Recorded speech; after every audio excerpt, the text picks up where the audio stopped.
Wow, these are some really interesting miniatures. I mean, Lego always does a good job with their minifigures, but they're always so full of detail. Alright, what's this next one? Wait, this one actually kind of looks like me. And I feel something behind it.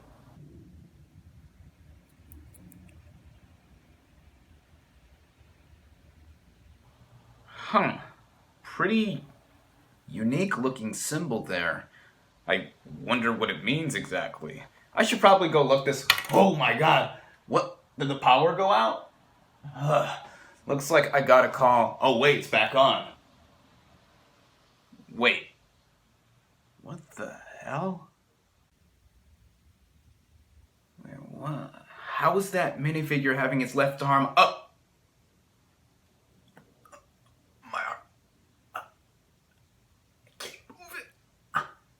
How am I? The other arm. What is it?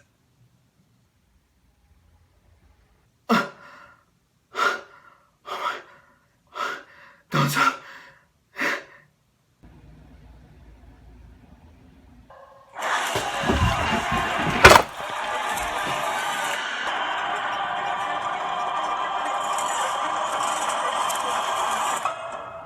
What is up, everybody? Random Man here, bringing you my review for Hereditary.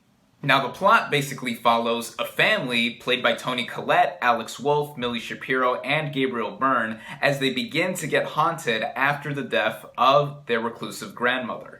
Going into this movie, I was more intrigued than I thought I would be for seeing a horror film, as if you're a longtime viewer of my channel, you would know that I am not the biggest fan of horror films. In fact, they're my least favorite genre of movies. However, what got me significantly interested in seeing Hereditary was after the rave reviews I heard it get when it premiered at, say it with me now, the Sundance Film Festival earlier this year. That is a festival that seemingly gets me interested in movies a lot of the time, and with Hereditary, a lot of comparisons were being made to the likes of Rosemary's Baby and The Exorcist, two iconic horror films, which I usually try not to look into that much. I take it with a grain of salt, as usually it's a lot of times being hyped up just so people can get interested in seeing this film. But aside from those comparisons, I was looking at the trailers and they did get me genuinely hooked to see what would happen with a horror movie like this. Plus the cast also got me interested as well. Speaking of the cast, I'll start out by talking about the performances by the main players of actors in this film, like Toni Collette as the mother. And I'll say right off the bat, she gives such a triumphant performance in this movie. A lot of weight is put on her shoulders, what with her mother being the one that passes away early on in the film. And as the movie does progress, she seemingly gets more disturbed while also displaying a lot of searing emotion that runs rampant throughout this entire film. And this is a one-woman show a lot of the time when she's in scenes by herself, and then also when she's interacting with other members of her family, them not believing her in what is going on and how she is seeing the supernatural or she is just seeing things in general. Collette is just a one-of-a-kind performer in that regard. And I actually didn't know that she's Australian, not even when I first saw her in Little Miss Sunshine, because her American accent is so perfect in both of those films. Gabriel Byrne plays the husband of Colette's character, and he doesn't have as much screen time, but I see a lot of reserved patience with his performance, which I do appreciate, especially when things get more intense as the movie does progress, as he does start out very seldom and then tries to figure out what the hell's going on with his wife and what is going on with their family in general. I thought he was superb. Alex Wolff, who is the brother of Nat Wolff, and I first remember both of them being in Nickelodeon's The Naked Brothers Band.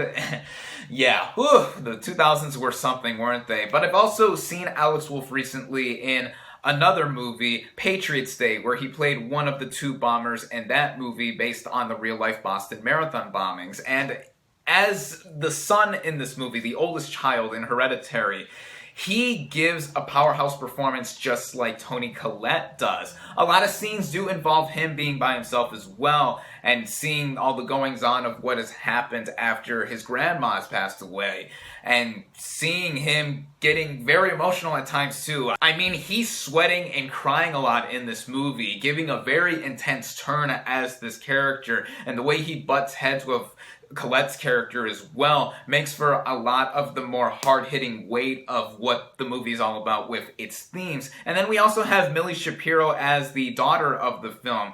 She, for her debut performance, I believe, she gives kind of a creepy and unsettling performance at times. Just the way she does things, her actions, and then the way she goes about things and saying what she means, as she is very vocal about how she feels after her grandma passed away. Finally, there's Ann Dowd as this woman who Colette's character meets as she's actually leaving a support group that she almost doesn't want to go into. And she also gives a pretty creepy performance, as you do not entirely know what's up with her until, again, the movie does transpire and more things are being revealed. But I thought she was effective in what she was trying to do. Plus, she is integral to what does really happen at the end of this movie. So all in all, the performances in this film, but most notably, Toni Collette giving a tour de force performance in this film. Everyone here, though, gives such great performances.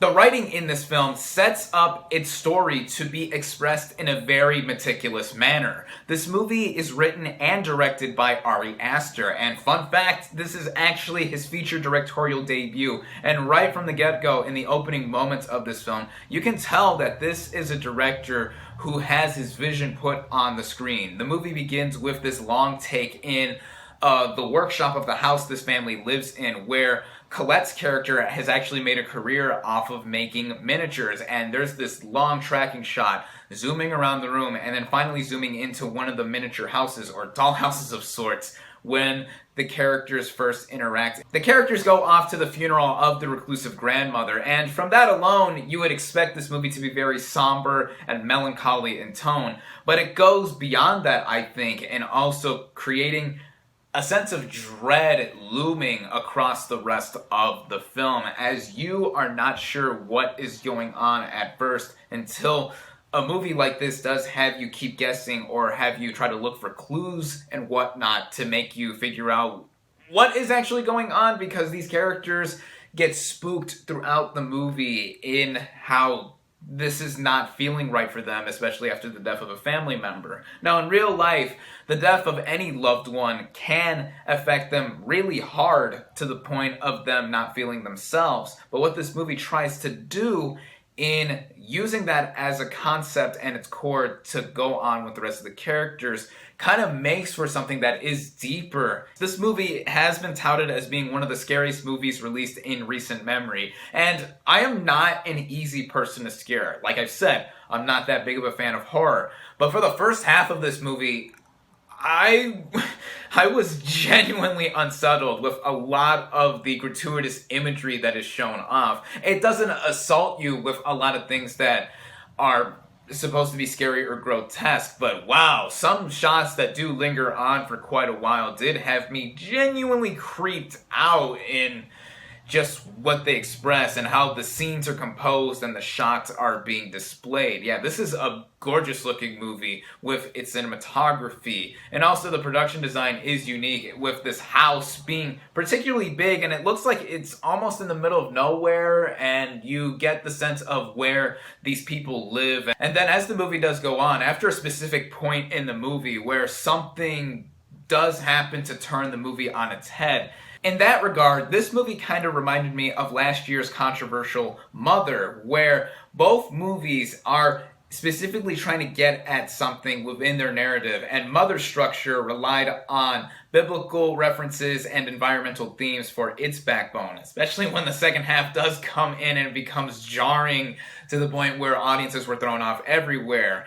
And with Hereditary, I'm not saying it goes along the same kind of jarring note and tone that Mother goes into, but with its second half, it does become more abundantly clear with the hints. It does nicely drop throughout that this is a movie that specifically is trying to get to the heart of what the core plot is about, but also being something a little more to it. Unlike Mother, though, where music wasn't really that prevalent at all within its core, Hereditary boasts an original score that was neatly used throughout. It never got too overbearing, but was subtle enough to where, like I've said, the overwhelming sense of dread was looming throughout the film, but when hard moments did hit, it felt like a classic orchestral score from a horror movie that did effectively get the scares out. That's something I love seeing horror movies do, as it relies on tension building up, and then finally, when the climax hits, it becomes effective to where I was both creeped out and trying to figure out what is actually happening at the same time. The movie doesn't even rely on jump scares either that much. Maybe one or two, one for sure by the time the movie's climax does hit, but it never relied on them or had an abundance of jump scares to get us consistently scared, as horror movies don't necessarily need that, in my opinion. If it's a concept that is set up to be creepy from the start and then keeps going with other factors within its technical merits and the performances, it's enough for me to be able to say it is a scary movie in that regard. This movie runs at a little over 2 hours, which mostly is well spaced out with its pacing, but that does have to do with one issue I have with this film. Not that the pacing is bad, as I've just said, but I felt that the first half of this movie was more investing than the second half, maybe because it has to do with the first half of this movie being more mysterious than what the second half does with its revelations, but there does come a certain point in the second half of the movie where it becomes kind of too much of a tease until the final 10 minutes when all is revealed and then crazy shit does happen.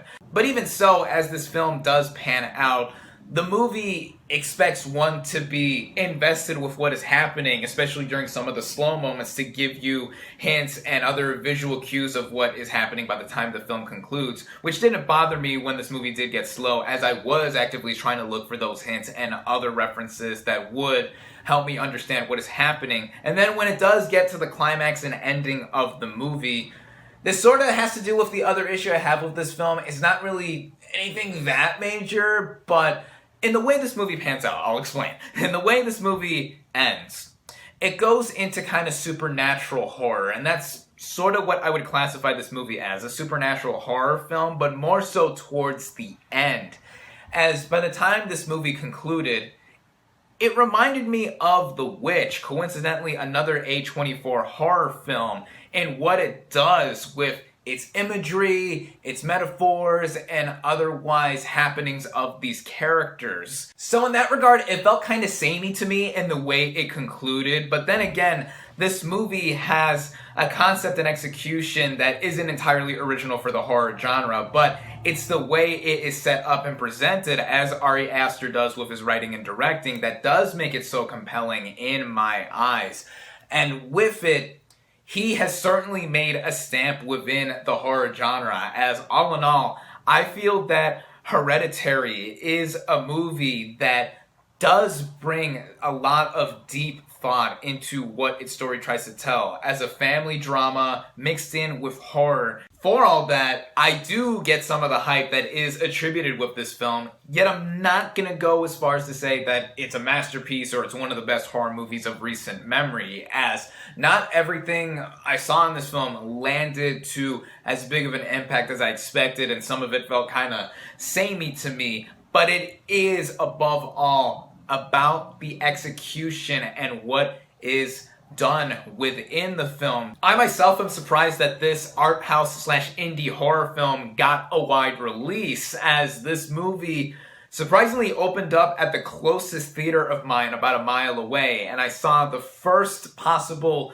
screening for it, and I'm curious to see what mainstream and general audiences do think of a horror movie like this, as it's not going to be for everyone for sure. In fact, I audibly heard one chick say that was stupid as we were walking out after the movie finished, and as soon as the movie ended, one person behind me was mocking the final line of the movie with a sardonic and condescending tone. And the audience I was with also started laughing at the movie within its final moments, either because they thought it was too ridiculous or because of the cheapness of the movie. Even so, yeah, it's not gonna click for everyone. And like I said, I would compare this movie to The Witch, and also It Comes at Night, as this is another A24 film, coincidentally, that got a wide release around this same time last year, and it was marketed a specific way. And I really liked both The Witch and It Comes at Night, mainly because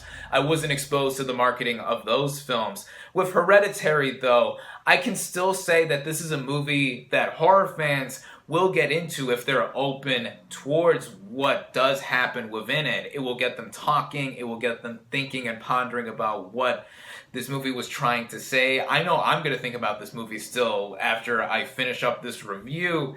And for a writer-director who has a promising start with this feature directorial debut, Ari Aster is certainly going to be a name to watch out for in the near future. I definitely recommend Hereditary. My final verdict for Hereditary is 4 out of 5 stars. Thank you all, as always, for watching. Be sure to like this video, comment on what you thought of Hereditary, social media links in the description, subscribe to my channel for more, and I'll catch you on the next movie review.